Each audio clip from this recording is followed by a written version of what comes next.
Anak ko nga gibati sa mga senior citizen. Anak ko, kantong sakit sa imong uno, kanang imuhang bikong sa tiil, ko ireklamo na sa doktor na baka gibati. So, mo ko gibati, pero sakit ang ako ang dughay. Nagsakit ang ako ang kasing-kasing. Nagsakit mong kasing-kasing, ing na ang doktor dingha, na ay doktor dingha gabantay sa hospital. Ing na siya nga nagsakit imuhang dughan. Yan na siya, nagsakit akong dughan kaya namawala ako ang mga girlfriend.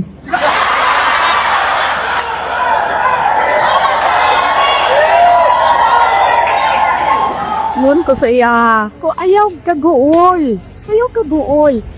Suntian ta ka, na ay duha ka girlfriend ni mo dingha, nasa gawa sa kulong nga gahulat nga makagawas ka. Ingko gaaway pagadi sila kung kinsay pwede mo sulod o mabisita nimo. Tinuod ka dahil. Tuon lagi. Na ading ha. Ipamanlan pa na ko.